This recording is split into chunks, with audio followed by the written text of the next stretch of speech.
शासन के कार्य मैं राजेंद्र कुमार सिंह, सहआचार्य राजनीति विज्ञान, राजकीय लाल बहादुर शास्त्री स्नातकोत्तर महाविद्यालय कोटपुतली। आज हम फर्स्ट ईयर के फर्स्ट पेपर में शासन के अंग कार्यपालिका पर चर्चा करेंगे। आधुनिक राजनीतिक व्यवस्थाओं की आश्चर्यजनक विशेषता यह हो गई कि कार्यपालिका के पुराने अविश्वास का स्थान उसके नेतृत्व में नए विश्वास ने ले लिया है। इसका प्रमुख कारण यह है कि राजनीतिक प्रक्रिया सार्वजनिक दबाव और प्रभावी नेतृत्व की सूक्ष्म अंतक्रिया बन गई है। राज्य के कार्यक्षेत्र के महान विस्तार ने कार्यपालिका को सरकार का एक अत्यधिक महत्वपूर्ण अंग बना दिया है, जिसके परिणाम स्वरूप सरकार के 3 समान शक्तियों वाले अंगों के क्लासिकी सिद्धांत की सैद्धांतिक ढंग से पुनः प्रस्तुतिकरण की अत्यावश्यकता है। प्रधानमंत्री या राष्ट्रपति के हाथों में सरकार का सैद्धांतिक ढंग से पुनः प्रस्तुतिकरण की आवश्यकता है। प्रधानमंत्री राष्ट्रपति के हाथों में सरकार का नेतृत्व जो अपने अनुयायियों पर दल प्रणाली और संरक्षण के वितरण के माध्यमों से नियंत्रण रखते हैं, न कि विधायकों के क्षेत्र की स्वायत्तता छीन ली है। संसदीय शासन प्रणाली में प्रधानमंत्री के अधीन मंत्रिमंडल या अध्यक्षात्मक शासन प्रणाली में राष्ट्रपति की मजबूत स्थिति यह स्पष्ट कर देती है कि विधायी शक्ति का प्रतिमान केवल औपचारिक मात्र बनकर रह गया है। ग्रीव्स ने ब्रिटिश शासन प्रणाली के बारे में जो कहा है वह अन्य देशों की कार्यपालिकाओं पर लागू हो सकता है। कार्यपालिका व्यवहार में हमारे विधि निर्माण मंत्र में प्रथम सदन बन गई है। गार्नर के कथनानुसार एक व्यापक अर्थ में कार्यपालिका में वे ही अधिकारी और एजेंसियां आ जाते हैं जिसका राज्य के संकल्प को लागू करने से संबंध है। अनेक विद्वान कार्यपालिका और प्रशासन में स्पष्ट भेद करते हैं। प्रशासन से हमारा अभिप्राय कानूनों को वास्तव में लागू करने वाले अंग से है। कार्यपालिका सारूप में राजनीतिक होती है, जबकि प्रशासन निर्णीत नीति और आदेशों को क्रियान्वित करता है। कार्यपालिका को राजनीतिक कार्यवाहक और प्रशासन को स्थायी सरकारी कर्मचारी का पर्यायवाची समझना भ्रांतिपूर्ण होगा। आजकल प्रशासन के उच्च सरकारी कर्मचारी नीति निर्माण में भाग लेते हैं। कार्यपालिका शासन का वह भाग है जो व्यवस्थापिका द्वारा बनाए हुए कानूनों का पालन करता है। कार्यपालिका शासन की वह धुरी जिसके चारों ओर समस्त प्रशासनिक तंत्र घूमता है। क्लिप्राइस्ट के शब्दों में कार्यपालिका सरकार का वह अंग है जो कानून में अभिव्यक्त जनता की इच्छा को क्रियान्वित करता है। प्रोफेसर गार्नर का कथन है कि व्यापक और सामूहिक अर्थ में कार्यपालिका विभाग के अंतर्गत वे सभी अधिकारी और राज्य कर्मचारी एजेंसियां आती हैं जिनका कार्य राज्य की इच्छा है जिसे व्यवस्थापिका ने निर्धारित कर कानून के रूप में व्यक्त किया है। कार्य रूप में परिणत करना। कार्यपालिका शब्द का प्रयोग 2 अर्थों में किया जाता है, व्यापक अर्थ में और दूसरा संकुचित अर्थ में। व्यापक अर्थ में कार्यपालिका के अंतर्गत राज्य का कार्यकारी अध्यक्ष, प्रधानमंत्री, मंत्रिपरिषद और प्रशासनिक कर्मचारी सम्मिलित किए जा सकते हैं। व्यापक अर्थ में कार्यपालिका के अंतर्गत वे सभी कार्यरत संस्थाएं या एजेंसियां आती जिनका संबंध राज्य की इच्छा के कार्यान्वयन से है, जो विधि के रूप में निर्मित और व्यक्त की गई है। इस अर्थ में इस शब्द के अंतर्गत न केवल सरकार का सर्वोच्च अध्यक्ष आता है, बल्कि मंत्रीगण और वे सभी अधीनस्थ और प्रशासनिक कर्मचारी भी आते हैं जिन्हें ब्रिटेन और अमेरिका में स्थायी रूप से कहा जाता है। संकुचित अर्थ में कार्यपालिका में वही व्यक्ति सम्मिलित है जो नीति निर्धारित करते हैं, योजनाएं बनाते हैं और कानूनों को क्रियान्वित करते हैं। इसे राजनीतिक कार्यपालिका कहते हैं। इस अर्थ में इंग्लैंड में सम्राट, प्रधानमंत्री, उसका मंत्रिमंडल, भारत में राष्ट्रपति, प्रधानमंत्री और मंत्रिमंडल, अमेरिका में राष्ट्रपति, उसका मंत्रिमंडल कार्यपालिका के अंतर्गत आएंगे। यद्यपि कार्यपालिका शब्द के अर्थ को व्यापक और संकुचित दोनों अर्थों में समझा जाता है, तथापि राजनीतिक व्यवस्था के अध्ययन क्षेत्र में इसका संकीर्ण अर्थ ही लागू किया जाता है। कार्यपालिका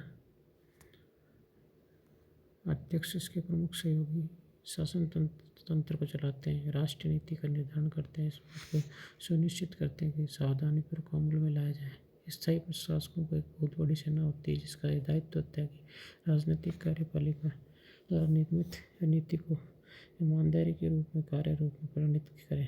इसी प्रयोजन के लिए कार्यपालिका और प्रशासनिक विभागों के बीच एक विभाजक रेखा खींची गई है। जैसा कि विलोबी ने कहा है, कार्यपालिका शक्ति का कार्य सारी सरकार का प्रतिनिधित्व करना और यह देखना कि इसके विभिन्न विभाग कानूनों का उपयुक्त ढंग से पालन करें। प्रशासनिक कार्य है जिस कानून की घोषणा विधायी ढंग और जिसकी व्याख्या सरकार की न्यायपालिका के द्वारा की गई उसे वास्तव में कार्य रूप में परिणत किया जाए। कार्यपालिका के प्रकार कार्यपालिका कई प्रकार है जिसका कुछ मुख्य वर्गीकरण निम्न प्रकार से हो सकता है। राजनीतिक और स्थायी कार्यपालिका।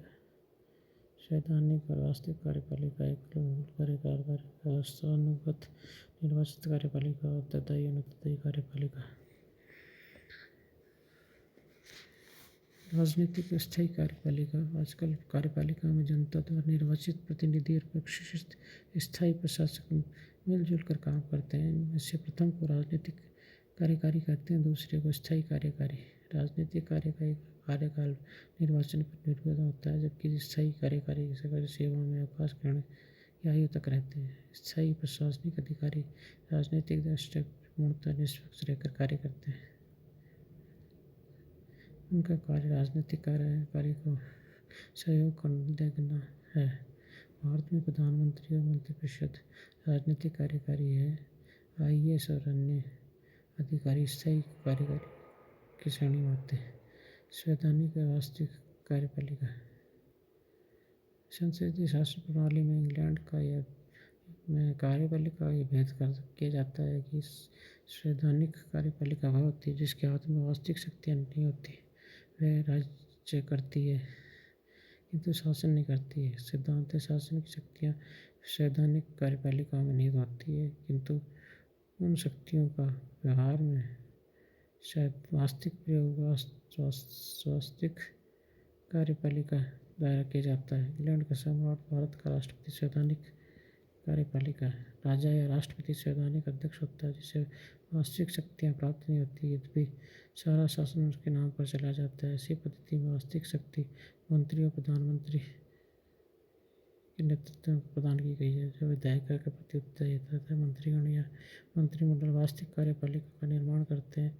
वाल्टर बेजोट दोनों क्रमश गरिमामय और कुशल कार्यपालिकाओं को संज्ञा प्रदान करते हैं। संवैधानिक कार्यपालिका दो प्रकार की हो सकती है, पैतृक और आनुवंशिक और निर्वाचित।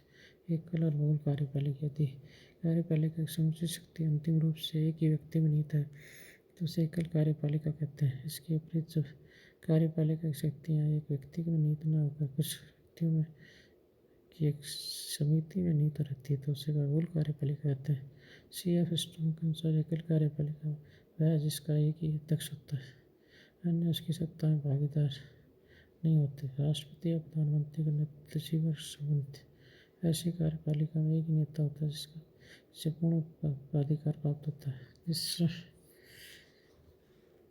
जिसमें सरकार का कोई एक अन्य सदस्य भागीदार नहीं होता है। एकल कार्यपालिका में किसी एक व्यक्ति के हाथ प्रशासन की समस्त शक्तियाँ सौंप दी जाती है, जैसे अमेरिका का राष्ट्रपति। साथ ही जब वास्तविक कार्यपालिका इकाई के रूप में कार्य करे तो उसे भी एकल कार्यपालिका कहते हैं। जैसे इंग्लैंड और भारत में मंत्रिमंडल संयुक्त सिद्धांत के आधार पर कार्य करता है।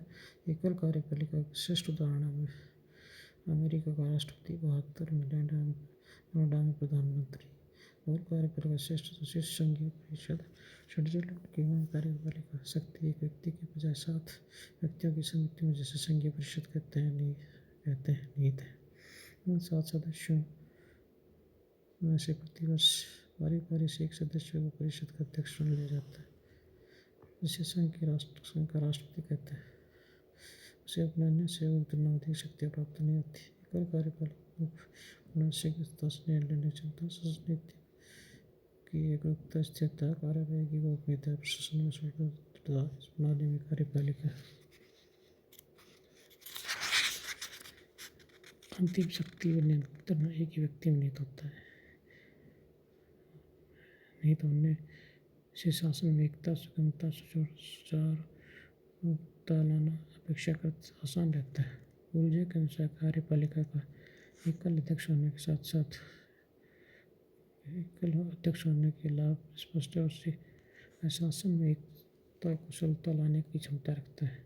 स्टोरी के अनुसार कार्यपालिका वैकल्पिक व्यवस्थापिका को संख्यात्मक होना चाहिए। मूल कार्यपालिका को होना शक्तियाँ का दुरुपयोग नहीं, अधिक से अच्छे निर्णय, आकस्मिक परिवर्तन की संभावना इससे कम रहती है। सिर्फ एक ही कार्यपालिका का प्रयोग करते हुए जिन देशों में इस पद्धति को अपनाया उन्हें अच्छे अनुभव प्राप्त नहीं है। सामूहिक नेतृत्व में फूट और लय की संभावना सदा बना रहती है। शासन में ढीलापन आ जाता है और सबका उत्तरदायित्व, किसी का उत्तरदायित्व नहीं की स्थिति उत्पन्न हो सकती है। स्विट्जरलैंड में इस प्रणाली की सफलता का कारण स्विस लोगों की राजनीतिक जागृति, उनका समुचित शिक्षा, देश की श्रेष्ठ परंपरा की इस प्रणाली की गुण, वंशानुगत और निर्वाचित स्थिति राज्य का वंशानुक्रम ढंग से सत्ता प्राप्त करता तो उसे वंशानुगत कार्यक्रमों कार्यकारी कहा जाएगा। तो राजतंत्र में वंशानुगत कार्यकारी होता है। लोकतंत्र कार्यकारी का प्रत्यक्ष परोक्ष ढंग से जनता द्वारा निर्वाचित किया जाता है। निर्वाचन का तरीका राज्य के संविधान और शासन प्रणाली पर निर्भर करता है। उत्तरदायी और अनंतरदायी कार्यपालिका। संसदीय शासन प्रणाली में कार्यपालिका संसद के प्रति उत्तरदायी होती है। अध्यक्षीय शासन प्रणाली में कार्यपालिका संसद के प्रति उत्तरदायी नहीं होती है। अनंतरदायी कार्यपालिका को कहा जाता है। संसदीय कार्यपालिका को संसद का प्रस्ताव होने पर पद से हटाया जा सकता है, जबकि अध्यक्षीय कार्यपालिका में निश्चित अवधि की समाप्ति के पूर्व नहीं हटाया जा सकता है। कार्यपालिका का चयन के विभिन्न कार्यपालिका चयन नियुक्ति विभिन्न आधारों से अलग ढंग से की जाती है। इसके चयन के प्रमुख आधार है पैतृक आधार, पिता की मृत्यु, निधन के बाद संस्कार, व्यक्ति शासन का उत्तराधिकारी करता है। उत्तराधिकारी का अनुशासन द्वारा मिलता है। पुत्र के अभाव में निकट का संबंधी कार्यकारी पद प्राप्त होता है। इस व्यवस्था को राजतंत्र कहते हैं। इस प्रकार की नियुक्ति का लाभ है इसे बार बार निर्वाचन नहीं करना पड़ता है। अब ऐसे कार्यकारी का समय आ गया, समय नहीं रहा। लोगों के अनुसार पैतृक कार्यकारी के कारण धारणा उतनी बेहुदा है जितनी कि वंशगत, नीतिक और राष्ट्रकारी की है। जनता द्वारा प्रत्यक्ष निर्वाचन, परोक्ष निर्वाचन, व्यवस्था का निर्वाचन।